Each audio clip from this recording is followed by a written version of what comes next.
Consciousness drifts up from the darkness, pierced by frantic calls. He opens his eyes in confusion, finding himself seated upon an unfamiliar throne.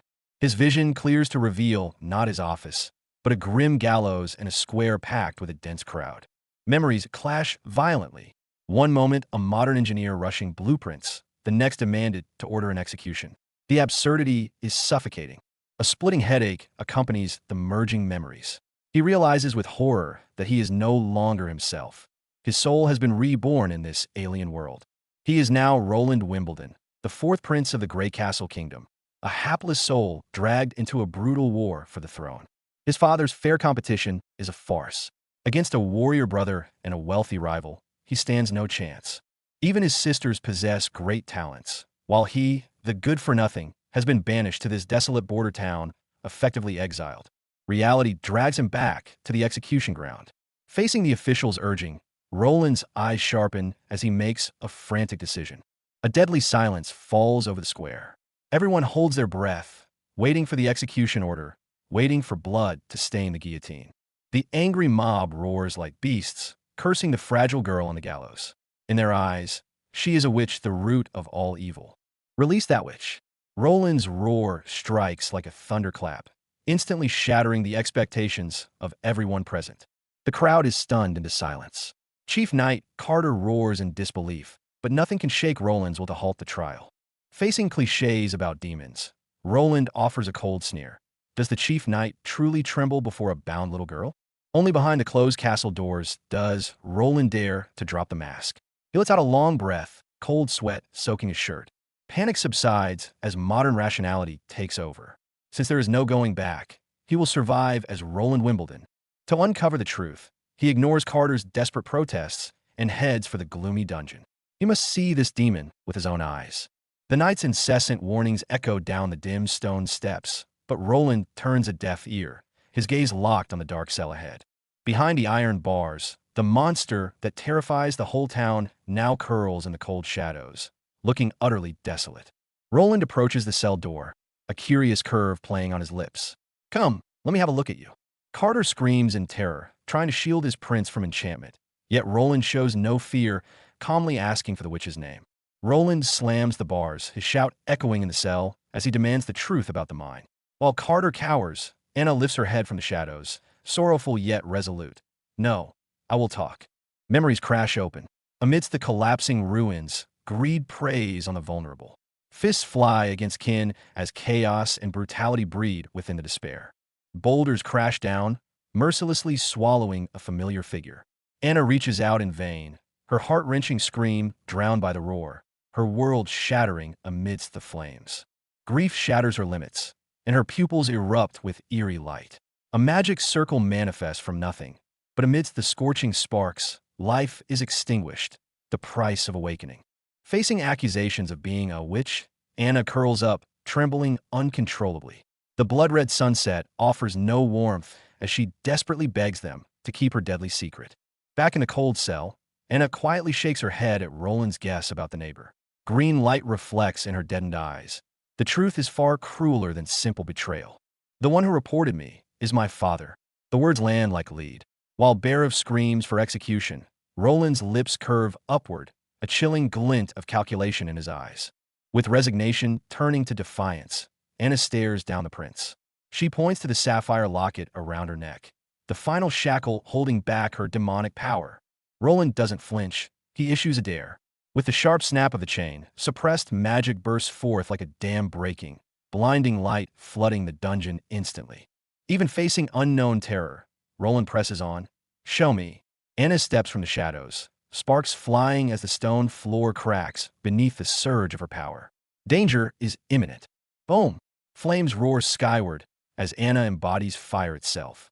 The raw, violent power wipes the calm from Roland's face, witnessing the terrifying glory of miracles for the first time. A wave of scorching heat hits them, sending Berev into a panic. Carter screams, dragging the prince back, desperate to escape the hellish inferno threatening to consume them all. "Keep your distance." Roland pushes his guard aside, locking eyes with the girl in the blaze. She struggles in the fire, as if it's not just power, but a torture consuming her very life. The flames die down, leaving glowing embers. Roland stares at the unscathed Anna, mind racing. If she is fire, how could she be burned? It defies science, yet defines magic. Seeing energy created from nothing, the engineer within Roland rejoices. Yet Anna, ashes clinging to her despair, curls up in the smoke and whispers her final plea. Please kill me. Roland straightens his collar, a confident smirk playing on his lips. Instead of drawing a sword, he extends a hand to the witch. No, Lady Anna, I have decided to hire you. The gears of fate begin to reverse. Meanwhile, behind the curtain of fantasy, the creators offer festive greetings and gratitude, for it is this support that keeps the magic alive. Roland gazes into the void, thermodynamics flashing through his mind. In this world, witches violate entropy, meaning they're infinite energy engines that defy the laws of physics. Hearing, higher, Bear nearly faints. This is a declaration of war against the church. Roland calmly cuts through his hysteria. Enough. Go draft the contract immediately. While arranging Anna's secret quarters, he coldly confirms the staged execution in the square. Back turned to the world, Roland makes his first deceptive move in this age of ignorance. Bear sweats profusely, desperate to stop the prince's madness, seeing it as a death wish. But Roland cuts him off calmly, his voice dripping with unquestionable authority. Faced with Roland's inquiry, Bear hesitates before revealing the harsh truth about the barren border town. Roland sinks in a thought. Without wealth or an army, how can he fight for the throne? The desperate situation forces Roland to slam the table. If the conventional path is blocked, he'll forge a new one.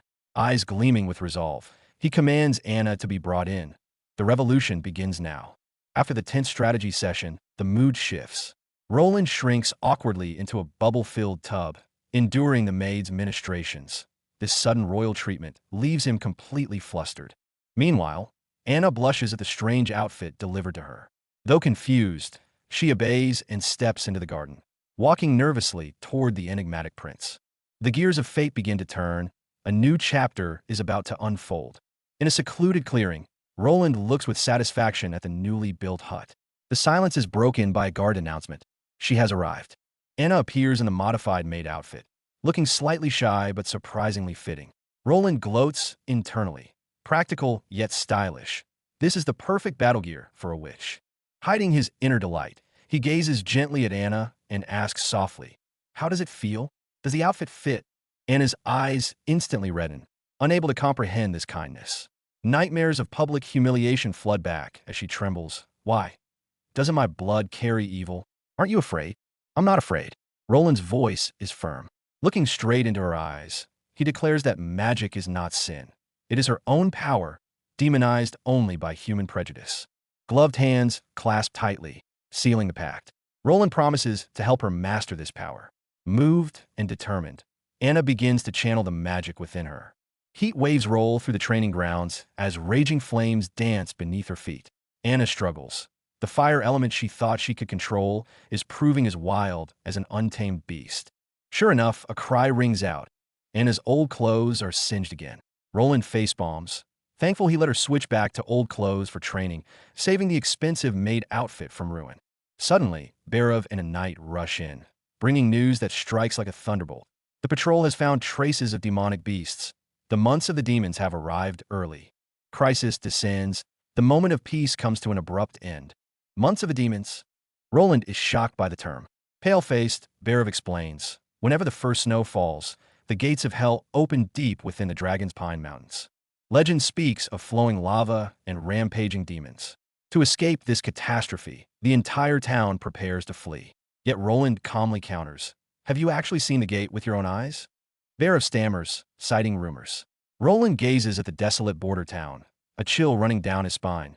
This isn't just a barren land. It's an abyss of despair shrouded in fear and lies. Roland glares at the minister, demanding why the town is defenseless.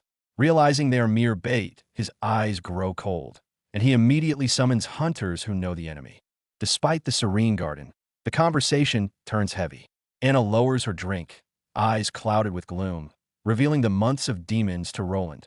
Not a noble's tale, but a recurring nightmare of death.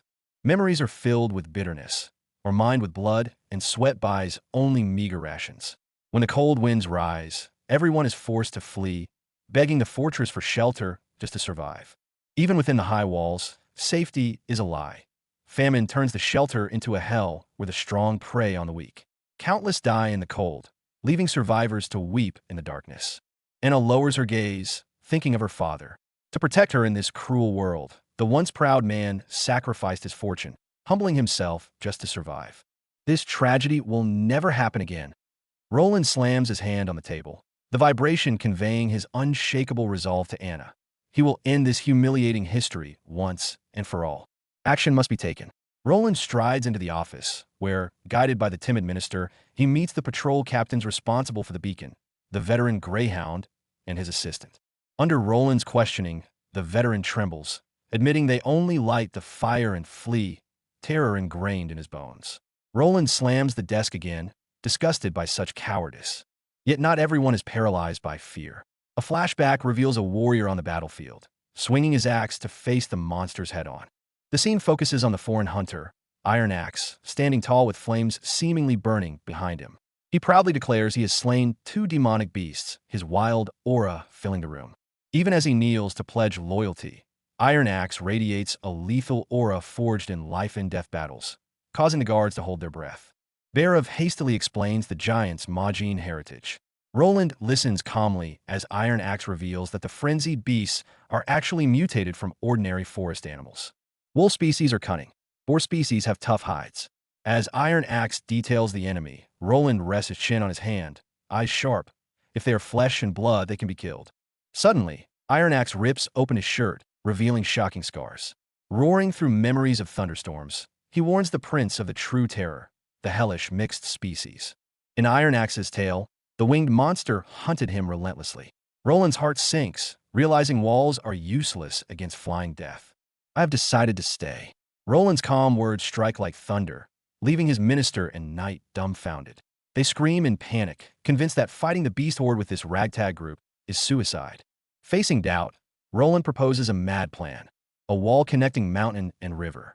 Knight Carter roars in despair about the lack of time, yet Roland's cold, unshakable confidence silences all opposition. Ultimately, loyalty conquers fear. Carter kneels, hand clenched, tears in his eyes as he swears to Roland. No matter how absurd the path, he will guard the prince with his life. Meanwhile, at Grey Castle's port of clear water, the cold wind arrives. Princess Garcia gazes at the icy sea, a calm before the storm, awaiting the return of her black sail fleet, to stir new chaos in this turbulent world. At the docks of Kingfisher City, a storm is brewing. Garcia stares into the turbulent sea, her ambition fiercer than the rising wind. Foresee, Garcia sneers in the palace corridor, a hunter's contempt for prey. I didn't need to foresee father's folly. I just needed to be ready. The Black Sail Fleet is not just a tool for plunder, but a scythe harvesting loyalty and warriors. This is Garcia Wimbledon, a queen who truly understands power. News arrives from Border Town. The teacup remains warm, but her gaze turns bone-chillingly cold. The pill failed? It seems my dear brother has quite the luck. Failure is not an option. Looking down at the courtyard, her tone is calm yet lethal. The months of demons approach. Chaos is the perfect cover. Tell Kingfisher to strike. Do not miss this time. As for the alchemist who provided the faulty pill, under the starry sky, Garcia issues a cold command, as if crushing an ant. Hang him. Yet the beautiful scene shatters instantly. Glass breaks, just like Anna's young life, fragmented in darkness and despair. Nightmares flood in. The roar of the crowd, the vicious curses, witch, devil. Carl stands at the center of judgment, nearly drowning in suffocation. He jolts awake, drenched in cold sweat. But he knows the truth. The real demons aren't Anna, but the corrupt officials who built death traps to pocket gold. God, do you see the true evil? Carl questions his reflection, until urgent knocking interrupts his heavy thoughts. Little Nana trembles, saying her body feels wrong, eyes filled with the fear of the gallows. Heartbroken, Carl places a hand on her head, vowing firmly, "Teacher will protect you." Standing alone on the cobbled street, Carl clenches his fists. He stayed silent when Anna died, but now, for Nana, he refuses to be a bystander again. Suddenly, a recruitment notice ignites the crowd's mockery. That useless prince building a city. Yet amidst the jeers, Carl sees a glimmer of hope. Seeing the decree, Carl's heart races. Rumor has it the fourth prince despises the church. This could be a path to the gallows or the only way out. Even if an abyss lies ahead, he must try. For the late Anna, and for the living Nana, Carl dons his cloak and walks resolutely toward that unknown border town. Upon the ruins of Border Town, Roland is planning a seemingly impossible blueprint. Carl looks at the young prince and raises pragmatic engineering doubts. By conventional methods, it won't be finished by next year. Facing Carl's worry, Roland smirks slightly and drops a word that will change the era: cement. Though he speaks lightly, Roland is tense inside. He knows the theory, but the critical firing temperature. In an era without sensors, he has to take a gamble. Roland dismisses Carter, placing his sole hope on the fragile which before him. In the glow of the kiln, Anna clenches her hands, nervous but ready to face the unknown. As the process concludes, Anna wipes away her sweat, eyes shining with resolve. "I haven't let you down, Your Highness." Roland crouches, staring breathlessly at the precious gray powder. Seeing Anna's confusion, Roland paints a vision of sturdy homes for all. He gently strokes her hair, praising sincerely. "Only you could create such a miracle." Anna blushes, feeling valued like never before. The next morning, Carter is dumbfounded. Yesterday's mud is now hard as rock, unyielding to his blows. Roland watches with a confident smile. The experiment is a resounding success. Carter excitedly proposes building walls immediately, but Roland falls into deep thought. He knows no wall is high enough to block the treachery within and the approaching winter crisis. Ambition ignites in Roland's eyes as he swears a silent oath, not only to shelter his people, but to overturn the world's perception. Witches are the true #1 productive force. With the success of cement, the gears of fate in Border Town begin to turn. Meanwhile, support from afar gathers like starlight. Cement is secured, but Roland refuses to treat Anna as cheap mining labor.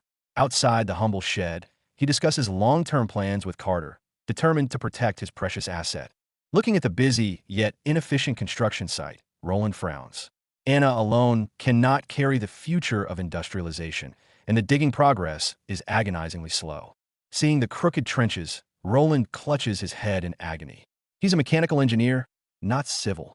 Just as he despairs for a professional, Barov brings a turning point.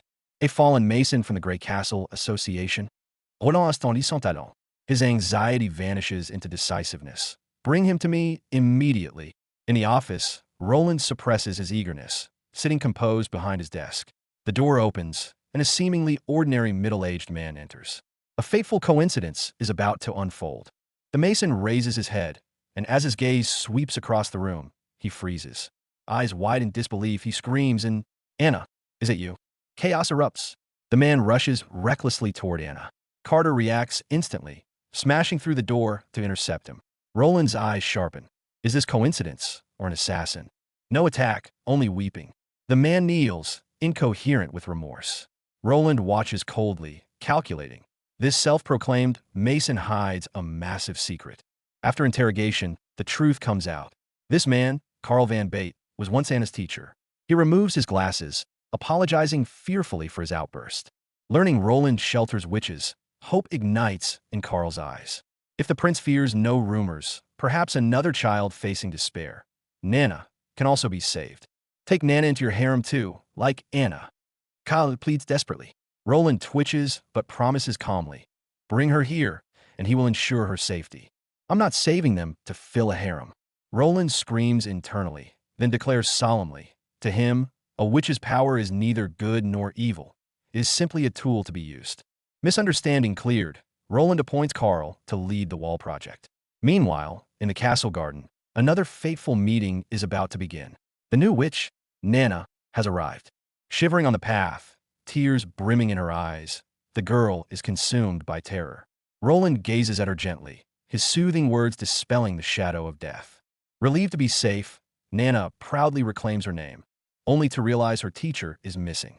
Roland observes quietly, marveling at the potential blooming within her. Asked about her awakening, Nana flinches, terror of the gallows in her eyes. Roland opens his arms, trying to dispel the shadow of the devil that haunts her. Overwhelmed, Nana buries herself in Anna's embrace like a wounded animal. Anna strokes her hair gently, providing a sanctuary of warmth in this cold world. Roland presses for details, and Nana drifts into memory. It was a magical moment. Blue water surged, and a dying bird found new life in her hands. Meanwhile, to test his theory, Roland orders a live chicken. Carter is baffled, but Roland's eyes gleam with the light of rational inquiry. Seeing Nana's conviction in the devil's temptation, Roland reaches out, firmly revealing the truth. There is no devil, only the lies spun by the church. Roland stares coldly at the horizon, seeing through the facade. This has nothing to do with faith. The church's hunt is driven solely by naked profit. Anna blushes, begging for gentleness, and Roland agrees softly. Yet the brutal thuds in the background hint that this is no romantic encounter. Feathers fly as Carter ruthlessly executes his task. Roland, calm and collected, turns to Nana and issues the critical command. Heal it. Blue light flashes, and the dying chicken springs to life. But hours later, its sudden death nearly scares the soul out of Carter, a twist in the experiment. Roland ponders, quickly deducing the truth. It is repair, not regeneration. Coldly, he seals the chicken's fate, send it back to the kitchen. Nana looks at Roland with adoration, and he invites everyone to eat. Carter drools over the food, oblivious to the jealous glare coming from Anna. The sunset stains the courtyard red as they part ways. Nana looks at Roland in confusion. Why can't Anna stay? Her eyes are filled with loneliness. Watching them leave, Roland looks grave. Secrets will out. It's a race against time. He turns to Nana, touching her deepest wound, her father. Nana stubbornly refuses Roland's offer. Gazing at the starry sky, Roland makes a solemn vow. One day, witches will live as normal people. I guarantee it. With the wall project delegated, Roland enjoys rare leisure, sipping tea in the garden while training witches, life finding a rhythm. Despite his leisure, Roland climbs the north slope. Standing in the wind, he surveys the expanding wall, the foundation that protects it all. But reality bites. Bear reports with a grim face. While progress is swift, the recruitment costs have completely drained Roland's coffers. Bad news strikes like lightning. Bearov screams the financial death sentence, while Roland clutches his head, crushed by the reality of poverty. The absurd fourth prince of the past seems to have vanished, replaced by this stranger, frowning under the weight of immense pressure. Recalling Roland's notorious days of hedonism in the capital, Bearov kneels in despair, bewildered by the suffocating contrast of the present. Everything changed after saving the witch. But outside the gloomy cell, a grimmer reality looms. Bordertown's finances are as fragile as its crumbling walls. Bearov frantically suspects demonic possession, but Roland calmly shatters superstition with logic, turning his gaze to the pier that holds their fate. Meanwhile, the ambassador from the stronghold steps onto this barren land, greeting the desolate scene with a sigh of superior disdain. But in the ambassador's eyes, this isn't just desolation. It's a feast waiting to be devoured. He greedily calculates the untapped land and resources, ambition growing within. However, the empty cargo yard deals them a blow. No, horse prepared. The ambassador wipes his smile and rides straight for the castle, ready to demand answers. Just as his aide mocks the prince's stupidity, a ship on the river silences them instantly. A merchant vessel from Willow Town. An unexpected competitor has arrived. The ambassador's face falls. This move pulls the rug out from under him. His only bargaining chip, Monopoly, has just vanished in a thin air.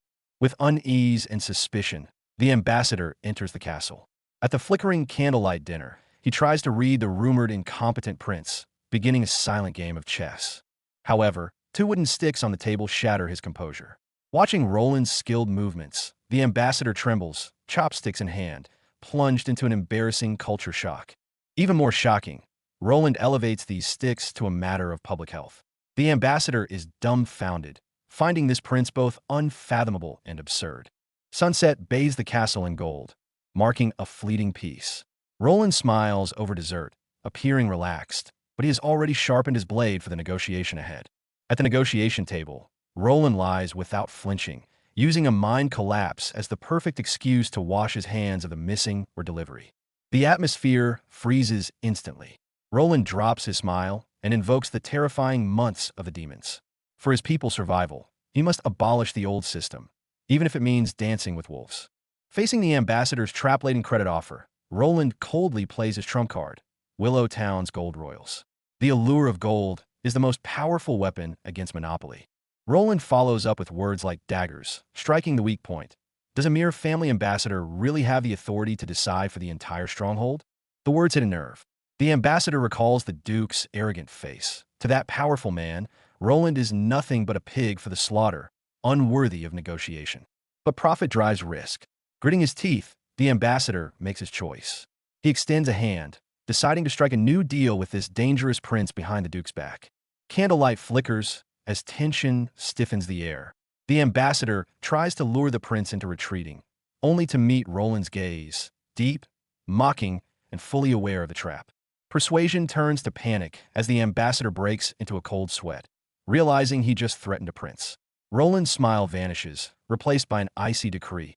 I'm going nowhere. Roland drops the bombshell, a colossal wall connecting the north slope to the Chisui River. The ambassador is dumbfounded, while Roland's confidence stands as unshakable as the fortress he describes.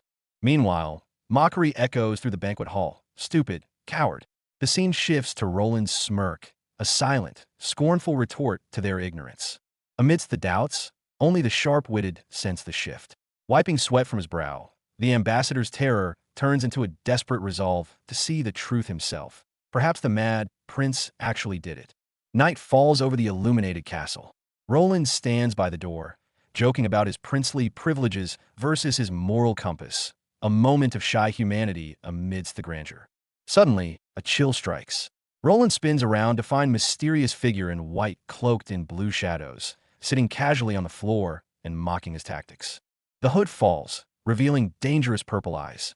As Roland cries, "Assassin!" a shadow lunges like a panther, the blade flashing with deadly intent. With a loud thud, a flaming dagger embeds itself in the wood.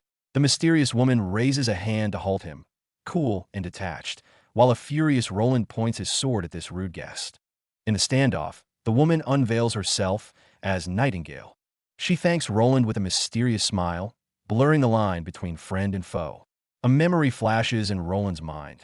The eye of the Holy Mountain emblem, the warning about the Cooperation Association. His pupil's contract. The person before him is a witch. Exposed, Nightingale chuckles, but the tension ratchets up. Roland counters coldly, using Anna's life as leverage, trying to dominate the psychological battle. Nightingale narrows her eyes, her words dripping with threat. Yet Roland remains unflinching, calmly dropping another name, Nana Pine, proving he holds all the cards. Internally, however, Roland is reeling. She saw everything. The realization that he's been watched without knowing it sends a chill down his spine. Roland tries to regain control, but Nightingale suddenly smiles, her tenderness starkly contrasting her previous lethality as she beckons him closer. She stands, golden hair flowing in the blue light, radiating confidence and divinity. My appearance isn't scary, is it? It's not just a question. It's a display. Nightingale slaps the table, ending the probing. Roland takes a breath and sits. A tacit agreement to listen is finally reached in this silent game of chess. She leans in, fingers tracing his jawline, purple eyes searching his. No fear in your eyes, only curiosity. A deadly attraction bridges the gap between them. The atmosphere shifts instantly. Sweat beads on Roland's forehead, instinctively alert. Nightingale's smile vanishes as she delivers her ultimatum. I am taking Anna and Nana away. Roland slams his hand down, shouting a desperate refusal. Sweat beading on his brow. He argues this is their safest haven. But Nightingale, eyes sharp and lips curled in a confident smile, insists they belong with the association. The argument escalates as Roland gestures wildly. He ruthlessly exposes their vulnerability. The so-called association is nothing but a group of fugitives wandering the mountains, without even a winter shelter. Nightingale argues for the mountain seclusion, but Roland can only picture freezing starvation. Suddenly, a realization strikes. He remembers the old legend. Are they searching for the elusive Holy Mountain? Facing Roland's sharp interrogation, Nightingale falls silent. Roland seizes the moment. If beasts are everywhere, why not spend the winter in Border Town instead of marching to death? The proposal leaves Nightingale wide-eyed with shock. Seeing her waver, Roland presses his advantage. He offers a reason she can't refuse. Survive the winter here, hidden from the church, then continue the search. He clenches his fist. He just needs time to prove witches aren't evil. The deal seems struck, but Nightingale's tone suddenly shifts. Standing in the shadows, her voice turns grave. There is a more urgent reason to take Anna. She is about to come of age. Roland looks bewildered, but Nightingale's gaze is ice-cold. Staring intently at the prince, she asks the forbidden question. Do you know why witches are seen as the incarnation of the devil? A brief interlude, Beyond this world of magic and danger lie the supporters who keep the story alive. For a moment, tension fades into warmth and gratitude. Deep night falls, magic circles glowing in the dark. For witches, the months of the demons mark not just winter, but the opening of Hell's gates. The brutal truth is revealed.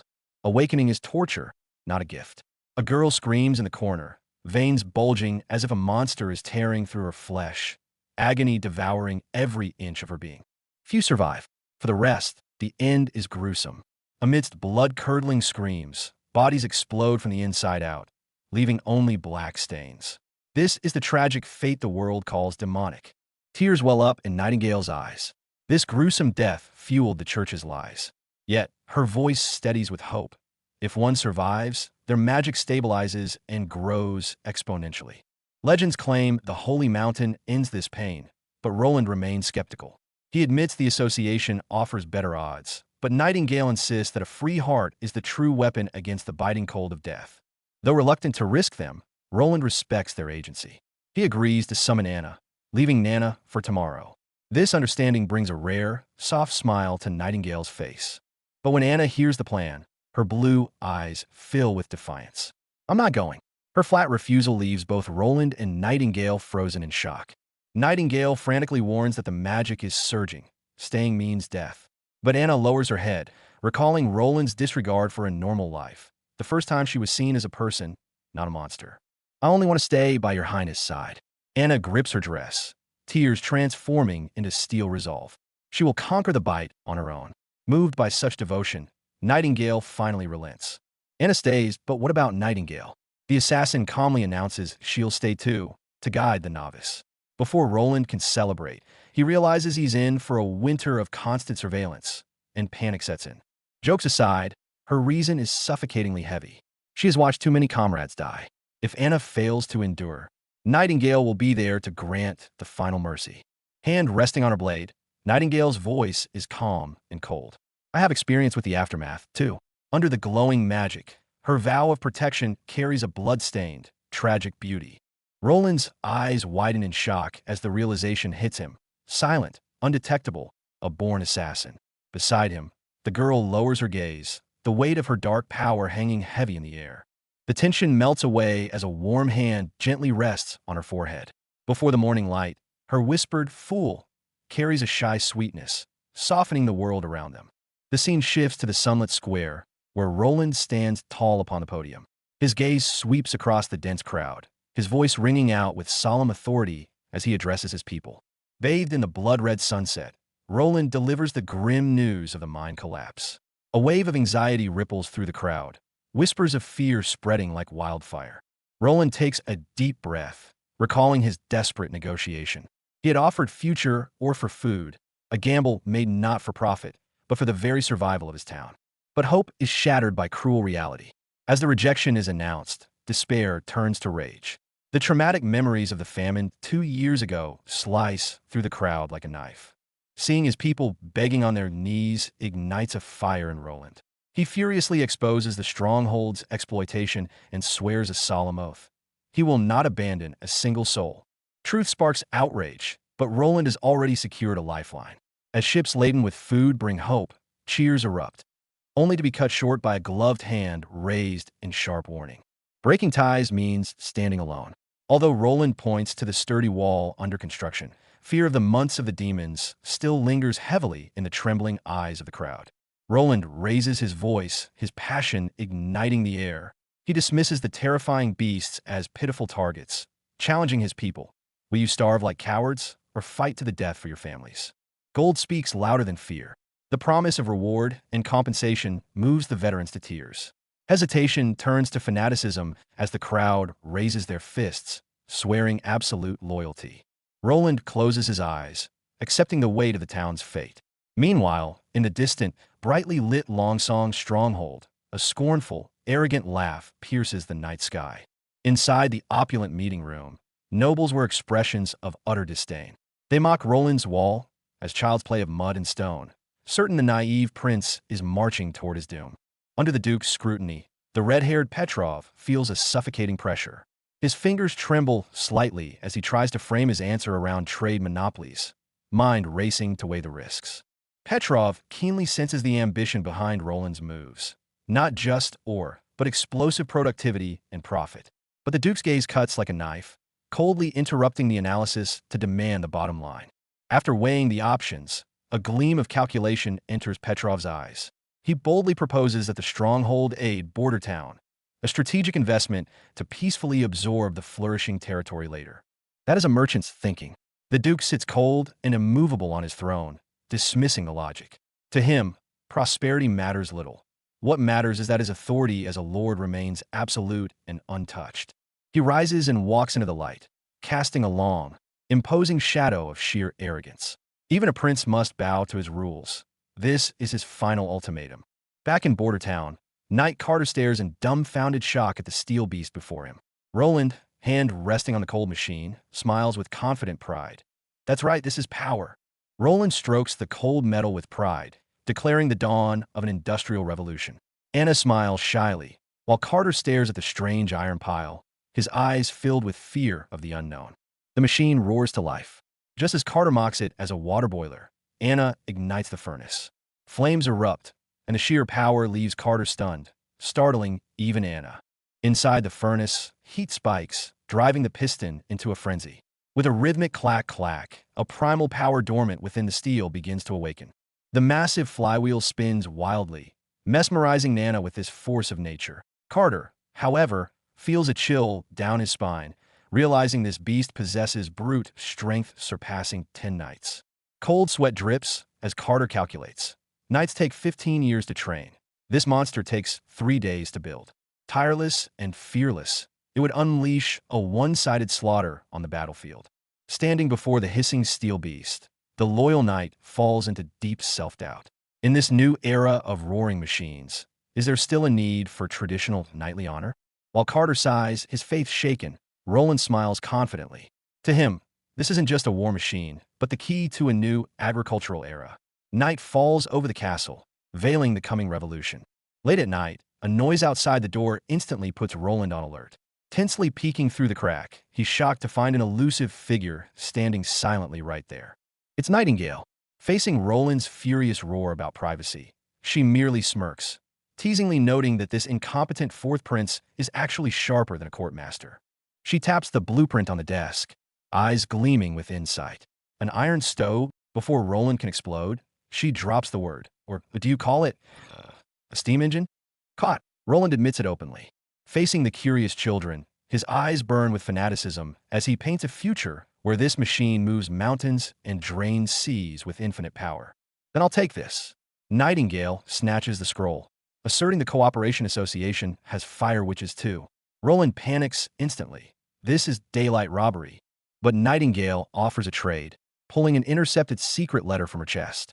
Roland's anger freezes the moment he realizes the source, a chill shooting straight to his brain. The letter is for the maid, Tyre, ordering his death during the months of the demons. Nightingale sneers at his unstable harem, while Roland sinks into thought. The quiet maid is an assassin. Awkward memories resurface, but his life is on the line. Facing Nightingale's query, Roland pushes aside the shame, his gaze turning cold and steely. Find out who is behind her. As you wish, Your Highness. Nightingale rises slowly in the eerie blue glimmer. She accepts the mission, claiming the steam engine blueprint as the prize for the hunt. But the next day, the knight brings news that strikes like lightning. Roland freezes at his desk, looking up in disbelief. What did you say? Tyre is dead. An accidental fall, the knight reports flatly. Roland listens expressionlessly, coldly ordering the funeral, but deep suspicion churns in his eyes as he stares into the void. When silence returns, Roland drops the mask. Sunlight falls on his grim profile.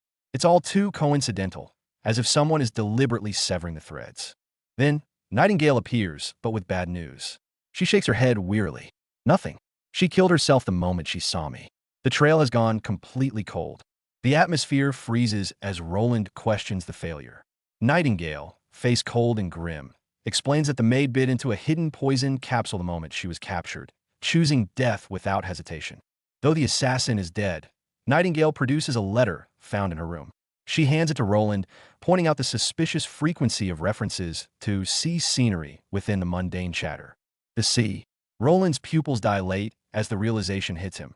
It points directly to Garcia at Blue Waterport. This was a calculated move on the chessboard, and he is the target. Dark clouds gather outside as cold sweat beads on Roland's forehead. He realizes that as long as he holds this position, the brutal vortex of the throne war will drag him in, willing or not. Just as anxiety takes hold, Nightingale vanishes into thin air, leaving Roland flustered. Stealth in broad daylight? Suddenly, Berev enters, breaking the tension with news of the conscription. I'll take a look. Roland's eyes gleam with resolve, ignoring Berev's skepticism. Outside, a sharp blue light cuts through the sky, heralding the coming revolution. But the sight is disheartening. A ragtag group of ragged, emaciated civilians stands on the grass. Berev covers his face, unable to accept that this is the army meant to save them. In this low-productivity world, expecting well-fed, strong recruits is a fantasy. But with no retreat possible, he must accept this harsh reality. Ignoring the Knight Commander's suggestion to hire mercenaries, Roland simply smiles and raises a hand. His eyes shine with unprecedented determination. No, I will use them. Interlude. The scene shifts to a cheerful, hand-drawn celebration, wishing a happy Eid and thanking patrons for their support. Overlooking the raw formation from the high wall, Roland delivers his creed to a confused Carter. In any era, a truly powerful army must be forged from the people themselves. Swords? No, Roland flatly rejects tradition, ordering formation drills and running instead, while summoning the Hunter Iron Axe. Under the midday sun, a military revolution begins. Carter finally explodes, eyes wide with rage. He cannot fathom why noble swordsmanship is being discarded for such seemingly inefficient and foolish standing drills. Roland looks calmly at the furious knight, explaining the logic of discipline. In these starving times, the reward of a single egg inspires more resolve than any abstract honor. His mind drifts back to the military training of his past life, his source of confidence. No matter how weak the individual, discipline can forge them into an unbreakable wall of steel. Watching the phalanx take shape, Roland's gaze deepens. Once these men understand obedience, his next plan will unfold like a thunderclap. Lunchtime.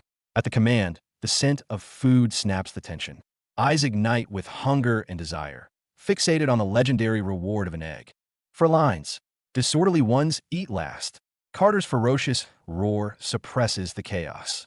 Between hunger and intimidation, the mob swiftly forms into rigid, orderly lines. A gasp ripples through the crowd as they recognize the foreign warrior summoned by the Highness. It's a familiar face from the old street, Iron Axe. Roland smiles as he introduces the imposing Sand Nation warrior, Iron Axe, appointing him to lead the training.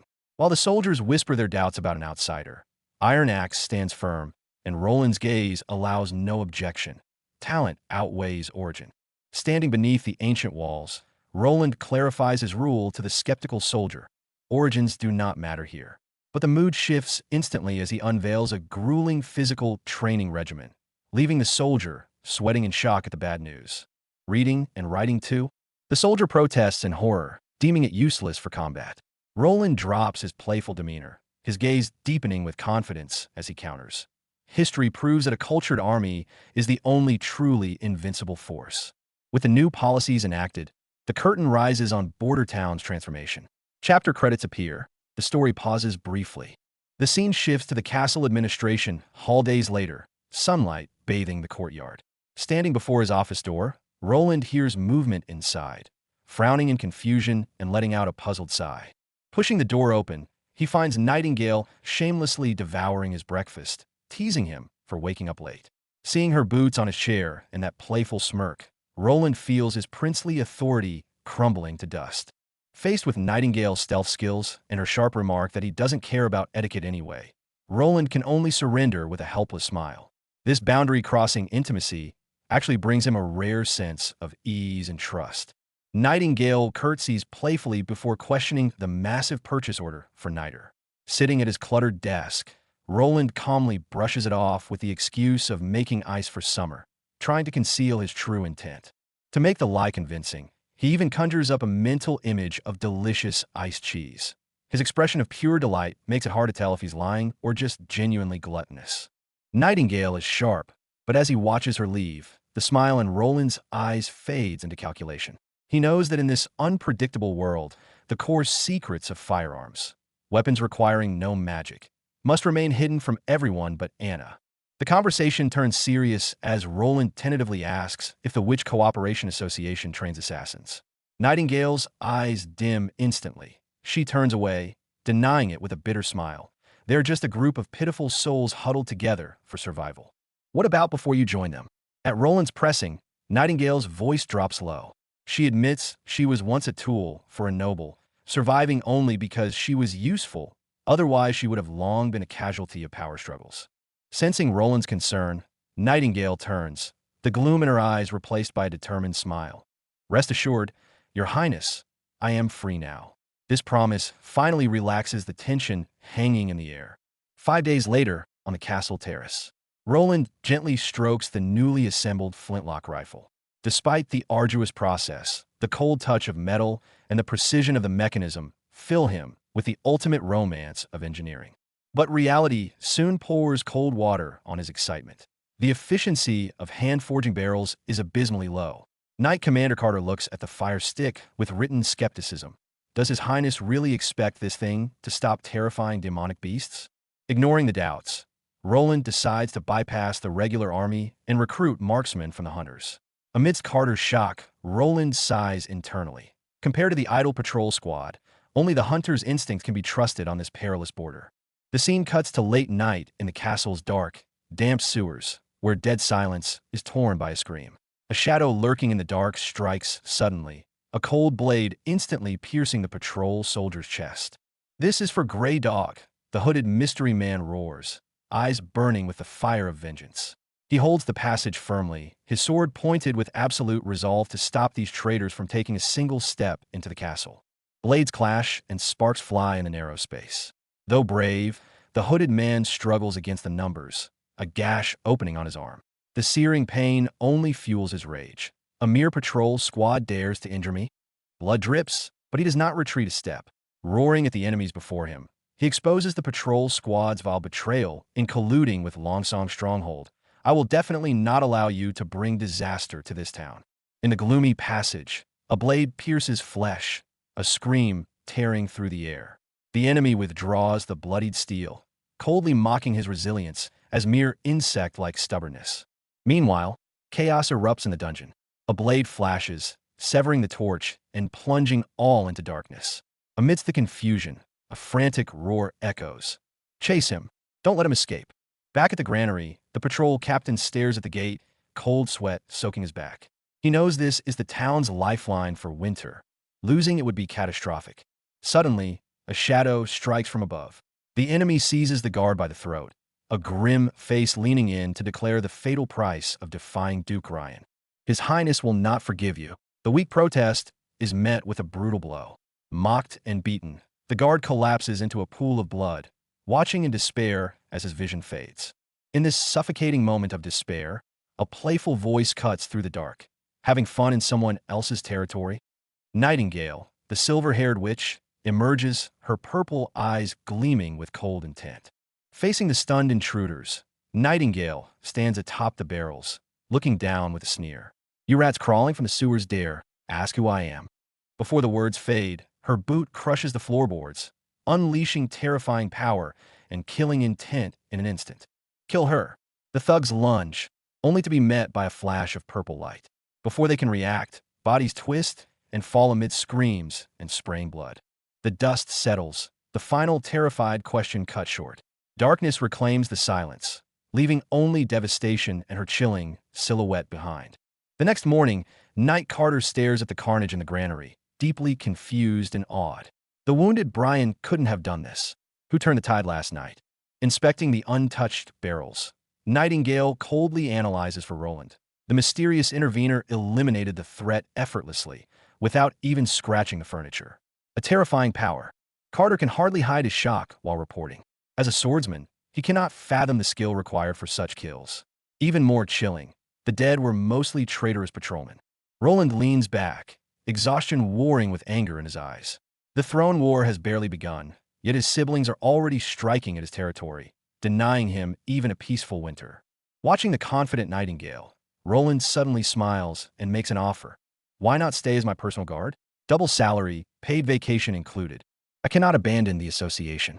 Despite the refusal, Roland persists, painting a future where witches walk in the light. She scoffs, but his words strike a deep chord. Conversation shifts to the night's other hero.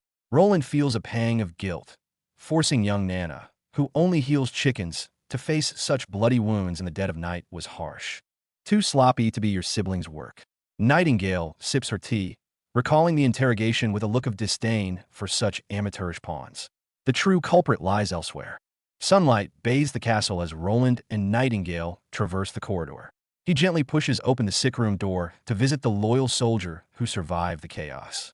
Brian, you are a true hero. Yet at the prince's praise, Brian closes his eyes in pain, voice trembling. No, Highness, my fallen friend, he is the hero. Silence fills the ward as Brian trembles in pain. A gloved hand rests gently on his shoulder, offering silent comfort and a heavy promise. At the mention of the execution, Brian worries about provoking the nobles. But the masked figure in the shadows merely questions him coldly, his resolve to kill absolute. Roland furiously lists the crimes, refusing to yield. Then, abruptly, he promises a knighthood, leaving Brian stunned and repeating the word in disbelief. Bathed in sacred light, Roland places a hand on his chest and solemnly declares. In this moment, Brian rises from a guard to a glorious knight, his destiny rewritten. The scene shifts to the training grounds. Under the blazing sun, soldiers sweat and thrust their spears with guttural roars, the air thick with the tension of war prep. The instructor's roar deafens the ears, keeping soldiers on edge. Suddenly, a figure in royal attire descends the stone steps. The prince's inspection silences the field. Roland looks majestic but panics internally, wondering what to say. To boost his reputation, he decides to bite the bullet and pick a random soldier for a friendly chat. He asks gently about their welfare, imagining a textbook response. But reality slaps him in the face. The terrified soldier drops to his knees with a loud thud. Roland is flabbergasted, screaming internally. Unbeknownst to him, the soldier is moved to tears by this care. Clearing the misunderstanding, Roland gently helps the loyal man up. The soldier excitedly praises the food, then freezes in cold sweat, realizing he's speaking to the prince. Still, he musters the courage to voice his deep anxiety about their lack of troops. Anxiety ripples through the ranks. The soldier, Vanner, speaks bluntly. Defending the entire wall with just these recruits is suicide. The atmosphere turns heavy again. Roland calmly points out that demonic beasts are just mindless animals. Iron Axe agrees, and they immediately dive into tactical planning, eyes locking onto the critical terrain. Since they are beasts, obstacles can funnel them. Facing Iron Axe's doubts about firepower, Roland smirks and spreads his hands. He has prepared a weapon far ahead of its time. Before his words fade, thunder erupts. A fireball and black smoke swallow the view. This destructive power, seemingly from the gods, leaves everyone stunned and trembling. The smoking crater proves the devastation. Standing by the ruin, Roland reveals the simple formula to his shocked subordinates: gunpowder, the Ice Guy protagonist's best friend. Though production is limited, it's enough to turn the tide. Roland's eyes shine with conviction. This is their trump card against the beast horde, humanity's call to counterattack. Night falls and the vision shifts. In Nightingale's eyes, the world loses color, leaving only black and white. She weaves through the cracks of reality like a ghost in another dimension. In this flowing mist, gravity fails and directions blur. Spreading her wings, she soars freely through the distorted space-time, enjoying a freedom ordinary humans cannot comprehend. Only a witch's magic blooms with color in the monochrome. Suddenly, a rich, dazzling green light bursts into view. It is Anna. Her magic, so potent it commands attention. Shadows disperse as Nightingale steps out of the mist into the room. Before her, Anna cradles a dancing flame. Their eyes meet in the silence. The secret is out. Nightingale arrives with warm fish cakes, the falling cherry blossoms softening the evening air. As Anna playfully ignites a flame, Nightingale realizes with a start that this girl's raw power already eclipses everyone at the association. Yet, great power comes with unbearable pain during the day of awakening. Watching Anna eat, Nightingale's eyes fill with concern as she urges her to leave this castle cage and join the sisters who can truly protect her. I fear you won't survive the winter. At Nightingale's prodding, Anna's gaze falls. Her mind drifts back to the suffocating darkness of the dungeon, where cold chains and despair were her only companions. Tears welling up, Anna reveals the cruel truth. Her father sold her to the church for a mere 25 gold royals. Gripping Nightingale's hand, her voice steely, she declares, "His Highness saved me. I am truly happy here." Nightingale warns that the world still despises them, but Anna simply smiles, her faith unshaken. She has no need for the legendary Holy Mountain. She has found her sanctuary right here, by Roland's side. The tender moment is shattered as the door bursts open. Nana barrels into the room like a cannonball, her frantic entrance instantly replacing the calm with chaos and shock. Nana tackles Anna from behind, clinging to her dress and sobbing uncontrollably. Outside, the twilight deepens, masking the grave crisis that has driven the terrified little girl to seek refuge.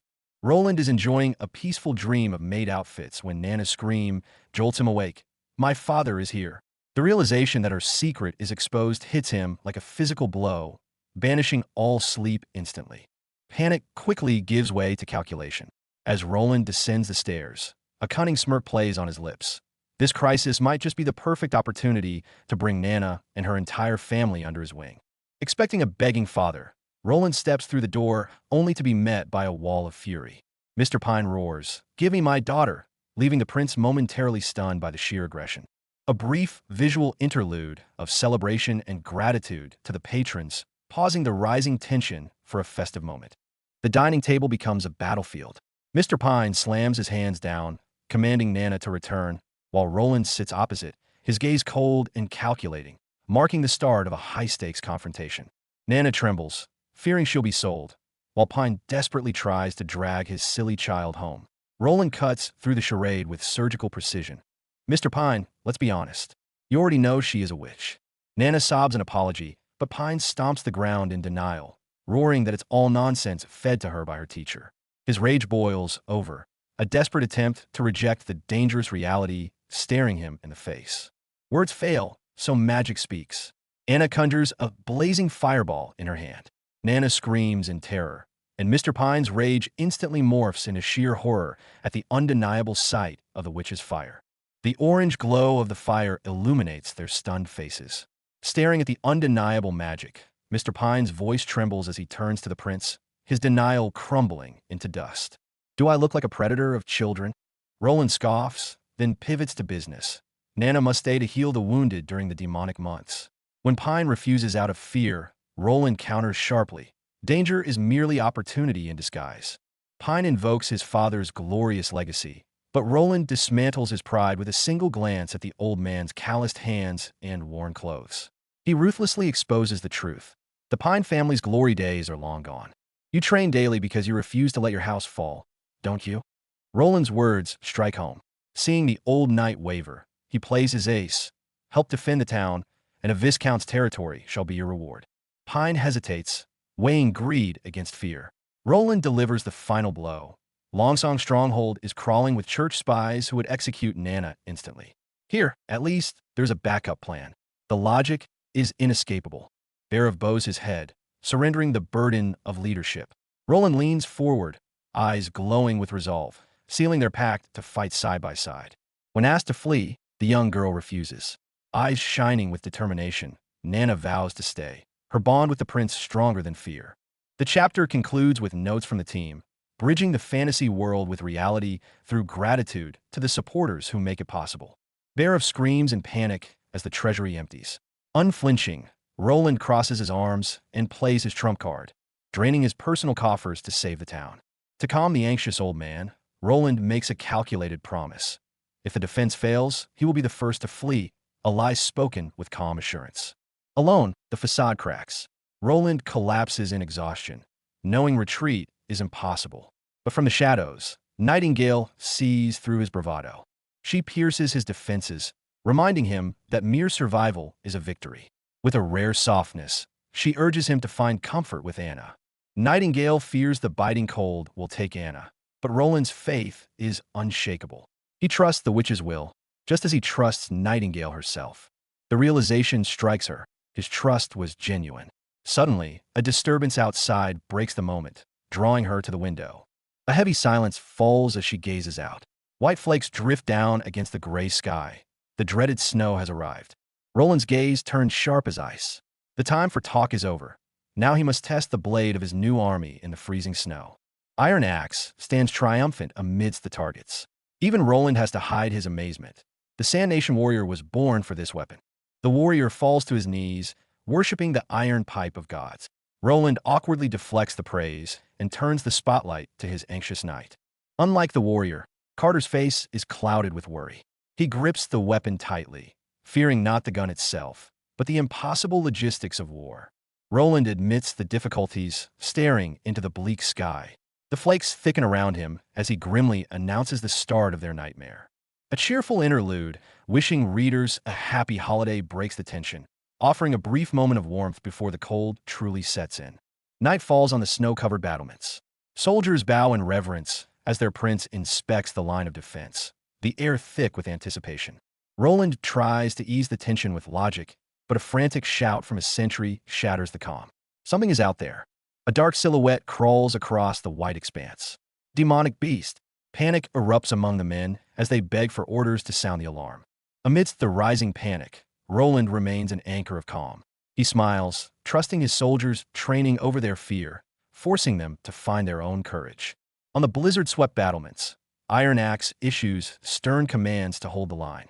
Roland stands firm against the biting cold, his gaze locked on the massive silhouette emerging from the snow, the air thick with impending danger. The threat explodes into motion. A massive, corrupted wolf tears through the snow, its claws churning the earth as it charges with bloodthirsty fury, eyes burning with a feral, red hunger. A moment of underestimation nearly turns fatal. Just as Roland dismisses the threat, the beast coils its muscles. It intends to clear the wall. Iron Axe realizes the danger instantly, drawing his bow with a desperate warning shout. "Your Highness, look out!" Carter's scream cuts the air as the beast lunges overhead. In that split second, Iron Axe's eyes narrow with deadly focus. He releases the string, striking back at death itself. Whoosh! The arrow shears through the air, carrying lethal momentum as it traces a precise, deadly path through the blizzard, striking straight at the airborne target. The impact is brutal. The arrow pierces the beast mid-air, erupting in a mist of dark blood. The massive carcass crashes to the ground, kicking up snow before falling ominously silent. Silence descends on the battlements once more, broken only by the wind. Threat neutralized. Iron Axe lowers his bow while Roland and Carter exhale, their nerves still taut as they scan the darkness below. Learning that bites bring only death, not mutation, Roland breathes a sigh of relief over the black-blooded corpse. The modern soul within him is thankful. At least this isn't a zombie apocalypse. Danger barely passed, and Roland is already wondering if the beast is edible. Faced with horrified warnings about the toxicity from Carter and Iron Axe, he merely shrugs with regret, leaving his subordinates utterly baffled. While Roland laments the lost food source, a soldier's urgent report shatters his daydream. It wasn't the defenders who were hurt, but workers at the North Slope mine, hinting at a darker conspiracy in the shadows. This page contains website credits and announcements only. No narrative content.